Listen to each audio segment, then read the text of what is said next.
Hey there, John Morris here, johnmorrisonline.com. Welcome back to another episode of The John Morris Show.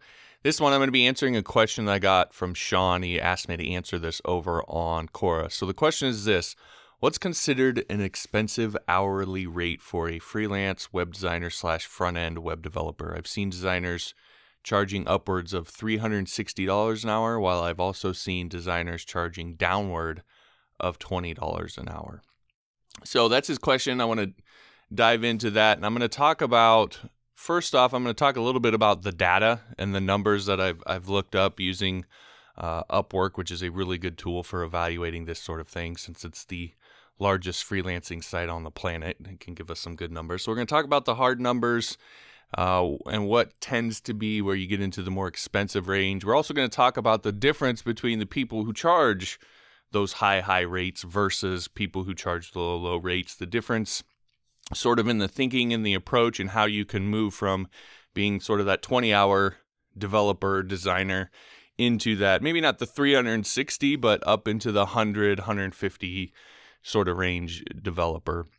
And then we're going to talk about how to figure out what your rate should be based on several different factors that go into it. So we're going to get into all of that in this episode. Of course, before I do, as always, I want to encourage you to head on over to store.johnmorrisonline.com and help support the show. Help me continue to be able to do this podcast for you on a daily basis.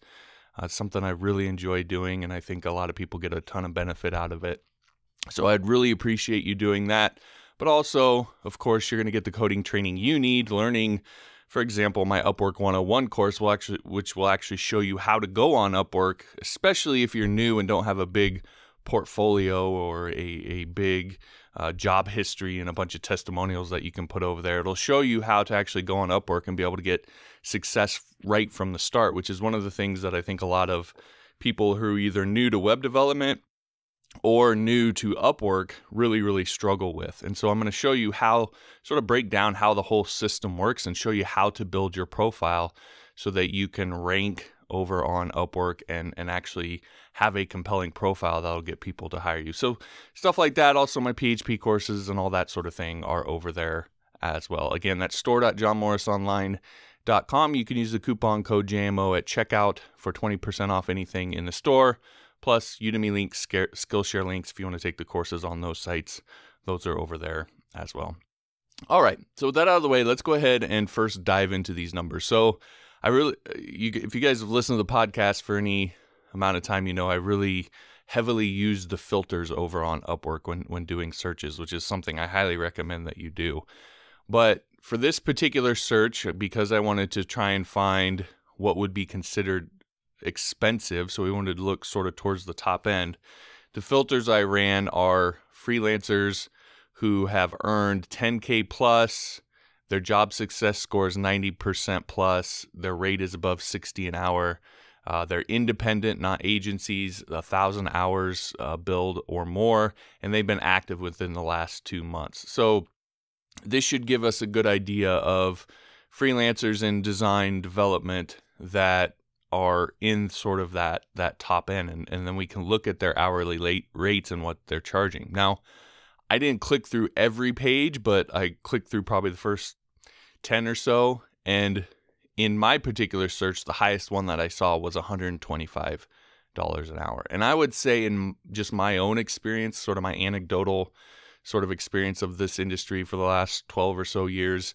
that $125 to $150 an hour would be sort of where you start to get to the point where it might be considered expensive. So that fits really in line with what I was thinking. And just for some context of the pages that I went through, there was one that was 125, there was another that was 100.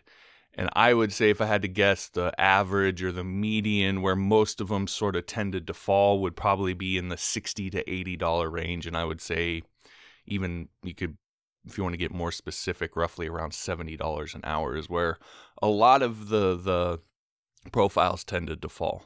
And again, in my own experience working with clients and so forth, that sort of that fits with what I've experienced. Now, the other one thing to keep in mind, sort of the caveat to when you're looking at Upwork numbers, is that Upwork is hyper competitive. And again, it's the largest freelancing site on the planet. There's tons of freelancers on there. So, and they're all fighting for the same jobs. So it's really competitive. And because of that, that tends to push these rates down a little bit. My guess is the people that are on Upwork who also have their own sites where they sell their services, I would guess that their rates on their own sites, not everybody, but I would say that generally speaking, that their rates on their own site would tend to be $20 to $30 more per hour. And the simple reason that is they just, when you're on Upwork, you just have to compete with what's there. And so that I would say that these numbers are probably a little bit lower than they generally would be from your own site or other boards, etc. So keep that in mind. But as I said, beyond $120 to $150 an hour is probably considered expensive for an hourly rate. Now, when you talk about people who are making $360 an hour, as you said, you've seen that. My guess is, maybe that is truly an hourly rate that you've seen, and people obviously could do that, and I'm sure there's people out there that get hired at that. But most of the time when you start to get into those numbers, what you're really looking at is someone who is doing a more project-based fee. So, and project-based pricing is almost always better for you as the developer, and really even the client, because it's a lot more straightforward and they know what they're getting into. The easy sort of example that I have, which you may have heard this story before, but was when I did a site for Michael Hyatt, who is a really well-known blogger and best-selling author and so forth. So I had built a membership site for him several years ago. After that happened, people can look at his site and there's tools that let them figure out what theme he was running and who built the theme. Well, that was me. It was my name on it. So after that, I started getting contacted by people who were members of his site or knew about him or whatever, and they wanted a site similar to his. They basically wanted a clone of his site. They just wanted the colors changed and maybe the layout slightly different and obviously the logo and so forth, but they wanted a site that was really, really similar to what he was doing. And so I started charging $3,000 for these clone sites on a project basis. Well, those sites only took me maybe 4 to 5 hours to build because I had already built the theme. I had all the code. All I really had to do is change some colors, change some images, change the logo, maybe some icons, etc.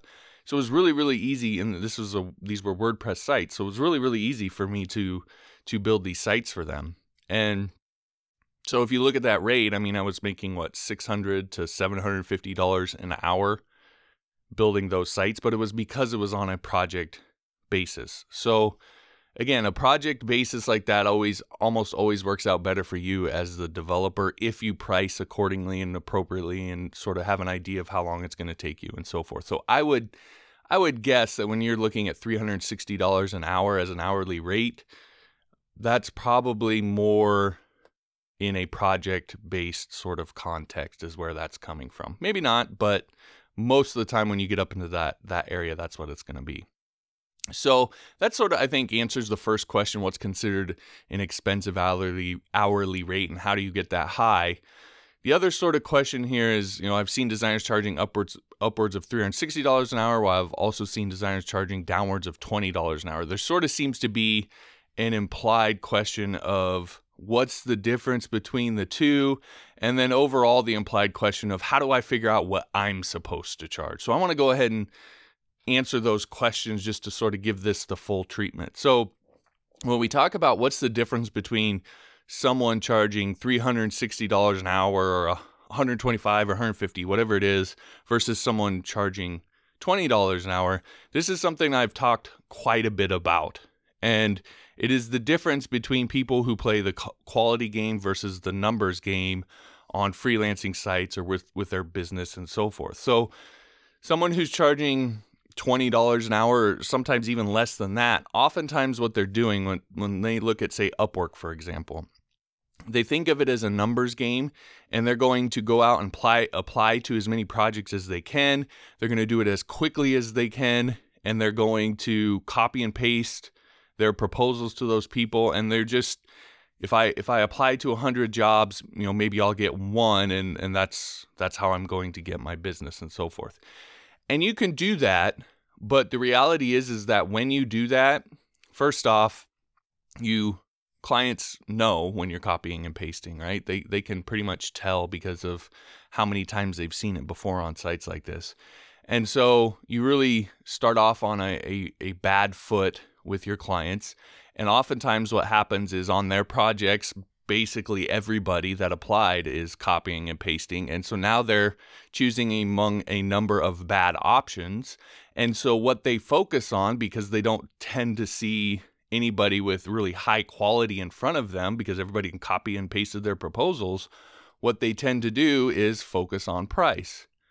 And so that's going to get them to push for you to charge less, because they don't really trust that you're going to go do a good job for them, because they've already had signs that maybe you're cutting corners.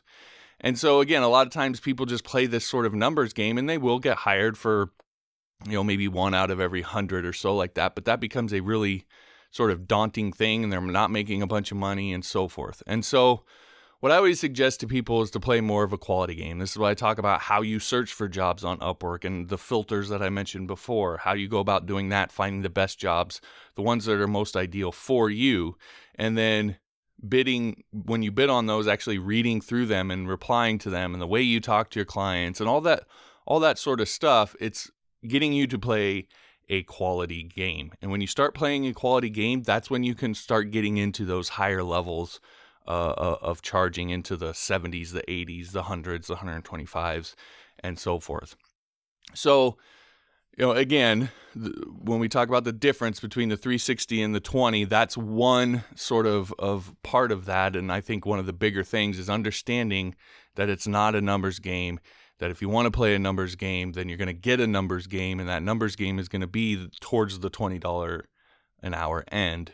If you want to play a quality game, it does take a little more work, but in terms of getting the clients and responding to them and actually reading their job and all that sort of stuff. But when you actually get the work, you're going to get paid closer to what you want, closer to what you deserve, and you're going to be a lot happier. So with that said, then there's sort of 3 last things that I want to cover, which is, I want to cover how to go about figuring out what your rate should be. And there's 3 sort of parts to this. So the first thing that you have to look at and determine is what the market rate is. So this is what others in the market are charging, or you could say it, what the market will bear. And there really is sort of a dynamic with any market of what people are willing to pay for a particular level of service. Now, I talked about this yesterday, where you always have layers. You're going to have newer people to a market who aren't willing to pay as much, and you're always going to have a high-end premium end that's always willing to pay more.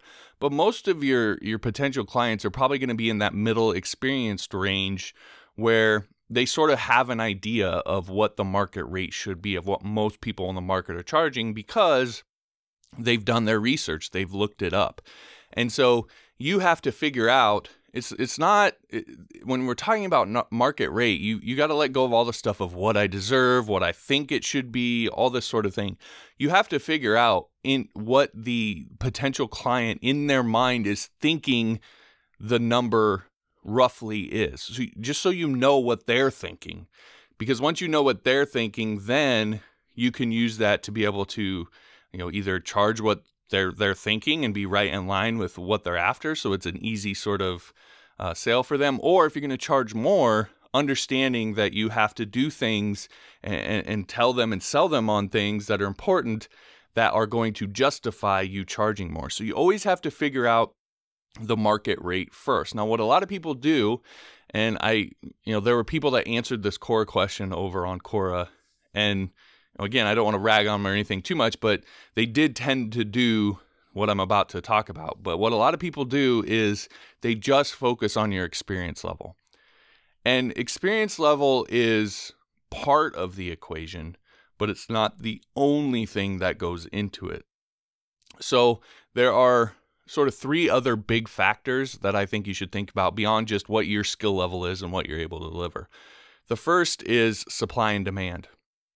So a good example of this, again, going back to my Michael Hyatt story. As I said, after I built that site, I had people coming to me asking me to build them similar sites. Well, I would say the demand for that was in the moderate level. I got a decent number of people who asked for that, but it wasn't like there were thousands of people suddenly emailing me. But the supply for it was really, really low because I was the only one.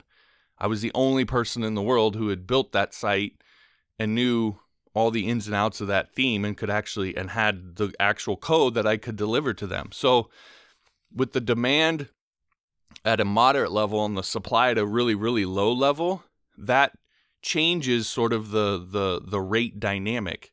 That leads to it being something that's more rare, and generally speaking, things that are more rare are going to cost more.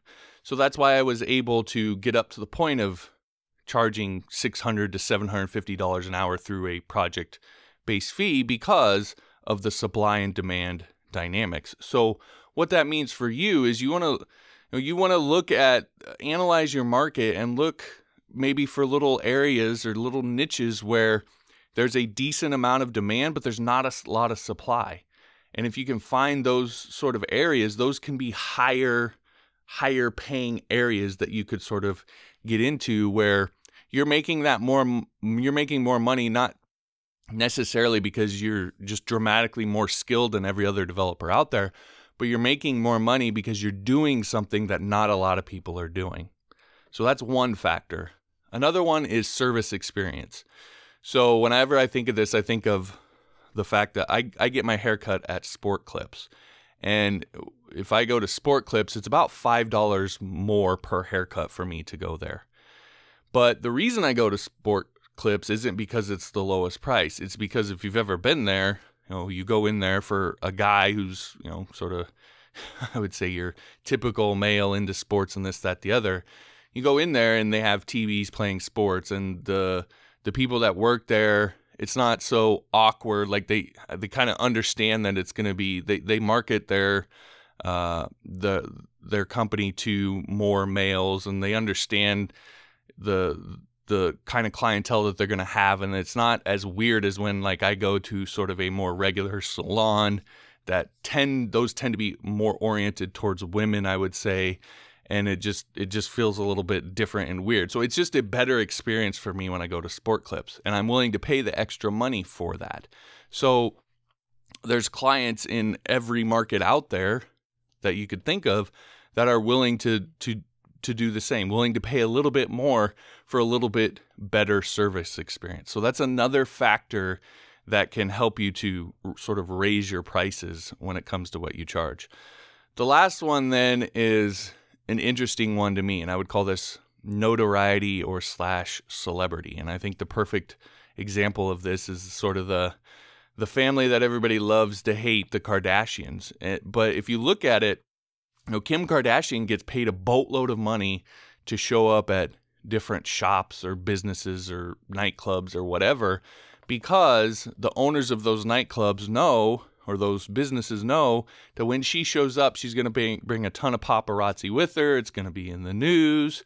And when all that stuff is getting reported, it's their business that it's going to be in sort of the background and being talked about and so forth. And so she makes money basically purely based on her celebrity.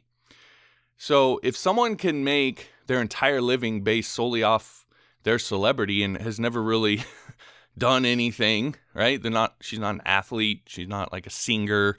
She sort of is just famous, right? She's famous for being famous. If someone could do that, then you can also maybe be able to charge a little bit more for your services based off notoriety or celebrity. So that's another factor. So when we look at all of this, the sort of the steps to use all of this is the first thing that you want to figure out is figure out the market rate sort of range for what you offer. You don't have to necessarily have a set hard number, but $60 to $80 an hour, or $70 to $90 an hour. Just do the research. Look at what other people are doing, and make sure you're doing it in the same context in which you're going to be freelancing. So if you're going to be freelancing on Upwork, go on Upwork. If you're not, you could use Upwork as maybe a base sort of guide, but also look at other people who have websites who are doing what you do and what they charge and what they deliver in return for what they charge. And just sort of figure out what people are expecting to get and what the sort of range of pricing is for that. Once you sort of get that market rate, you can kind of set that as your rate to start. And then as you start working with clients and actually sort of figuring out on your own what they want, what they expect, etc., look for ways that you can upgrade your service experience, because when you upgrade your service experience, that also allows you to charge more for what you do. So let's just say you're building websites for people, for example, and in your market, people just build the websites. There's no sort of SEO or marketing or copywriting or landing page optimization or any of that sort of thing. They just build the websites for people. Well, maybe you figure out that a lot of your clients really are concerned about SEO. It keeps coming up. Well, maybe you can add SEO as something to your package, and now you charge more for either your hourly rate or for your project-based fee, and you include those SEO services. So again, upgrading your service experience will also allow you to charge more. So you want to look for those opportunities.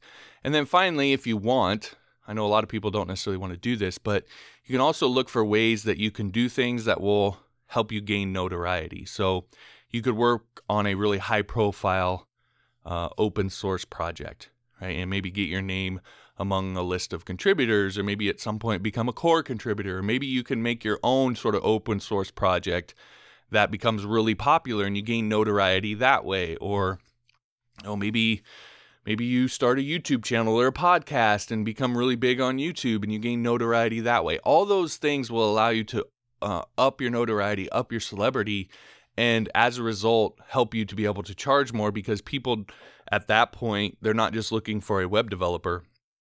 They're looking for you. They only want to hire you because it was your YouTube videos they watched, or it was your, jQuery plugin that they used for one of their projects, and now they really want to hire you to build something, real big or whatever. So there are ways that you can sort of gain notoriety and celebrity, and as a result, be able to charge more. So that's sort of the market rate, and looking at the market dynamics and how you can use that to be able to charge more. The second sort of part of this is what I would call your personal rate. So this is what you are yourself willing to accept. And this is about what you need to make in order to achieve your goals and live the life that you want to live. Because ultimately, that's sort of the point, right? You don't want to get into a situation where you're doing this, and because of what you're charging and what you're having to do for what you charge, etc., it makes you miserable. Because a lot of the reasons why we move into freelancing, we leave jobs, we get out of that stuff is because we didn't feel like we were getting what we deserved. And we got frustrated with it, and so we want to move into something where we have more control. Well, make sure that you're using that control properly and not setting yourself up to just be miserable again. So there's a couple things that I look at with all of this. The first one is the first sort of factor is what I would say is what you deserve, right? And so you just need to look at the market rate that you figured out, and you need to really be honest with yourself and do the math on what are your income goals for the month? How many hours would you have to work at that market rate in order to be able to make what you want to make on a monthly basis? Is that number of hours going to be just way over the top and make you miserable and all this sort of thing? You have to look at all of that and make sure that you feel like you're getting what you deserve. Otherwise, again, if you just constantly feel cheated on every project you do, every project you do is going to incrementally make you more miserable. And that it doesn't make any sense to do that. The other thing I kind of alluded to is the time-money balance. I've experienced this personally a few years ago. I got to the end of the year and sort of the Christmas break, and I was burnt out. And I went into January and I basically fired all of my clients but one. I had 5 or 6 clients at the time, I would say, and I just sent them all an email and said, I'm done. I'm not going to be doing this anymore. You know, I sort of was, there wasn't a lot of ongoing projects at that particular time because it was the end of the year and Christmas and all that sort of thing. So it was a good time for me to do it. But I got really, really burnt out, and I just told them all I was done. And it can absolutely happen. It's happened to me. And so you really have to be careful about the time-money balance. How many hours you're having to work to make the money that you want to make. You want to make sure your hourly rate is not so low that it's setting you up to be burnt out. That you're going to have to work a ton of hours to make the money you want to make. The final one here then is, I think it's important that you know your bottom line. What's the minimum that you have to make? So sit down, go through your expenses, and figure out, what is the minimum I have to make to be able to pay all of my bills, have the money I need to be able to buy groceries and food and all that sort of thing. And then based on different hourly rates that I could charge, how many hours would I have to work and what hours am I comfortable with, etc. So that you know sort of what your bottom line is. And that way when you're dealing with clients who want to try and, you know, get you to charge less or whatever, you have some stuff behind why you're charging what you charge. Meaning, if they're trying to get you to charge less, and you know if you accept that you're not going to be able to pay your bills this month, or you're not going to be able to put, you know, be able to buy food for your family, your kids, or maybe just yourself, or you're not going to be able to do the saving you want to do in order to be able to buy Christmas presents at the end of the year, save up for the car, the house that you want, etc. Right? It's easy for you to tell them, sorry, no, I'm not going to do that because you are asking me to give up on the things that I want in life. It's not just a few bucks an hour. It's the money I need to be able to put food on the table for my kids, to be able to buy Christmas presents at the end of the year, to be able to get the car I want, or to be able to get a house for my family, etc. Like, there's something real behind that, and it gives you some some you know, something to be able to say no with some emphasis and some conviction on your part, because they're asking you not to just charge a little bit less. They're asking you to give up on ultimately the things that you want out of life. Well, that becomes a lot easier no. So know your bottom line when it comes to this. And so with those two things, what you want to do is you want to figure out the market rate. You want to sort of look at that and analyze it and kind of figure out where you land in terms of your personal rate. And that will help you to identify sort of a solid number that you've got data behind, you've got sort of your life and an understanding of the context of how it fits into everything that you do. You've got a really solid number that you are going to have some conviction about, and you're not going to waver on when a client asks you to charge less, because you've done all the research, you've done all the thinking, you know what you should be charging or what you want to be charging. And when people question it, you say, sorry, that's what I'm charging. And I can tell you, I did this. I finally one year sat down and actually went through all of this. And it really does give you that conviction when someone tries to question your prices or whatever. Like, it's really easy to say, well, just don't hire me because I'm not going to do it for less. So sorry. And you really get to that point when you do all this. So I strongly encourage you to go through that. The last sort of rate that I want to talk about then is what I call the FU rate. And so this is a rate that you have for specific situations where you don't want to get hired for a job. Now, you might think that's silly, but it actually does and will happen probably to you at some time in your career. My example is for when I quit Upwork. So I was quitting Upwork, but I sort of wanted to leave it open for just in case anything interesting came along. And because of the number I set, if someone actually still wanted to hire me, it would be something sort of worth considering. So I wanted to sort of leave a little crack in the door, but I wanted to scare away most clients. And so I put my rate on Upwork at $500 an hour, which, I mean, that's just sort of silly for anything over on Upwork. And it did. It cut down a lot of people. inviting me to jobs. And if you know how Upwork works, if someone invites you and you turn it down, then it becomes this sort of availability rating, and it can cause your profile to get ranked lower. Like, they have this whole way that they handle that. So I didn't want people to invite me to their projects, and I knew if I put a really high hourly rate, they wouldn't. Now, I know I could have just turned off my profile and all that, but like I said, I wanted to keep sort of a crack in the door for anything interesting that came along. Interestingly enough, I still got contacted by people, and there were actually a few jobs that I did do as a result of that. Now, I didn't do them at the $500 hourly rate, and I'll tell you why.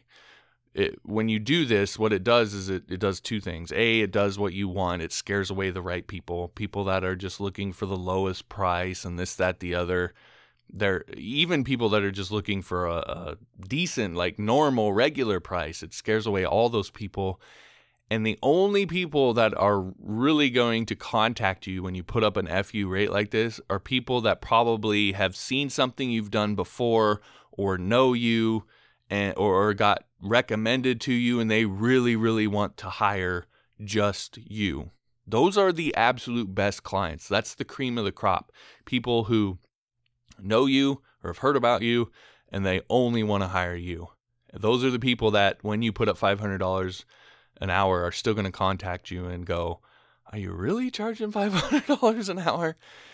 And so, again, it does that, and it gets those people to switch to a project-based fee mindset. When you put up $500 an hour, they're like, "I don't know if I can pay that. What about doing it sort of on a project-based?" And that's ultimately sort of kind of what I wanted from the whole thing. Was I wanted interesting projects that were going to be on a project basis, and they were only going to be the very specific kinds of sites that I was after, which I had said on my Upwork profile for a long time. I only work on these kind of sites.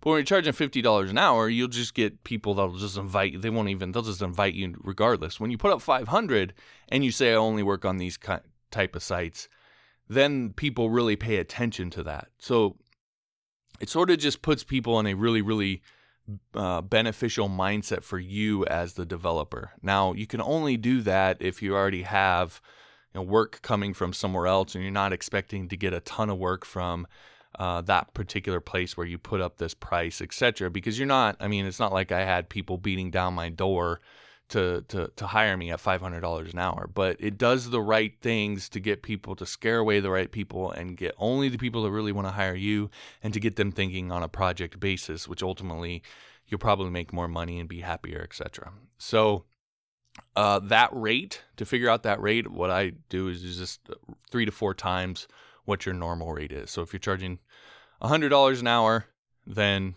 it's $300 to $400 an hour. For me, I was charging $125 at the time, so I did 4 times. It was $500 an hour. So when you figure out your market rate, when you figure out based off the market dynamics and your personal sort of dynamics what your rate is, triple that, and also have your FU rate, and understand when to use it, how it affects everything. And there are certain situations that you'll come across where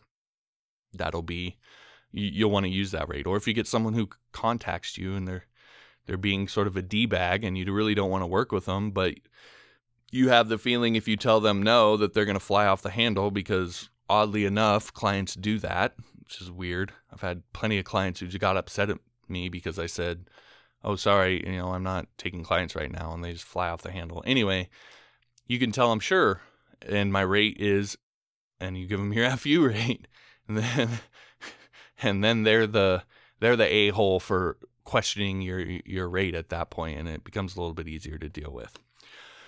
So that's sort of my whole outlook on the hourly rate thing. Now, of course, if you really want to dive into mastering Upwork specifically and learning how to create a profile that will attract these kinds of high-paying, easy-to-work-with clients, then I want to invite you to check out my Upwork 101 course at upwork101.com. Now, the real big secret about sort of this course is I go into depth of this idea of relevance over rank, which is something that a lot of people, especially when they first start on Upwork, don't really think about and don't really understand how Upwork's system and its algorithms work. Because at the end of the day, Upwork is really mostly a search engine. Clients will go, they could post their jobs and you can find them, but you have to search for them. But clients find you also by searching, and that's how they invite you to jobs. And so just like any sort of search engines, rank is one factor, how good of a developer you are, your job success score, your job history, and so forth. But it's not just the best developers for every project. It's the best developers for that particular project. So there's an element of relevance there, and it often gets overlooked. And so I dive into that and how you can use that when you first get started on Upwork to allow you to outrank people who may have a higher actual rank based off job success score and job history than you, but maybe aren't as relevant to a particular project as you are, and allow you to show up higher than you might normally based off of your job history and so forth. And that way you can start getting work right from the start. And by the way, when you do this, the way that I show you, not only do you rank higher than you probably normally would, but also you appear more appealing to clients at the same time. Because you're positioning yourself as a specialist, you automatically are more believable and seem like a better fit for their particular project. So if you build your profile in this way, it can really help you to get started quickly on Upwork right from the beginning. And I've had, I don't know how many people that have done this, actually made this switch and have come to me and said, I made that switch and literally a day later, I was able to get hired for a job, and sort of away they went. So again, if you really want to dive into mastering Upwork and learning how to get jobs right from the start, then I want to encourage you to check out my Upwork 101 course at upwork101.com. So there you go. That'll do it for this episode. If you liked the episode, I'd appreciate if you'd share it with someone that you think could benefit from going through sort of all this data and figuring out their rate and so forth. I would really appreciate that. Also, if you want all the links to past episodes and the links for subscribing on iTunes, TuneIn, Android, all that sort of thing, you can find all that at johnmorrisshow.com. And finally, if you'll leave me an honest review of the podcast over on iTunes, I will give you Module 1 of my PHP 101 course for free. All the details on that are at johnmorrisshow.com. Just click on the Start Here link at the top. All right, thanks for listening. We'll talk to you next time.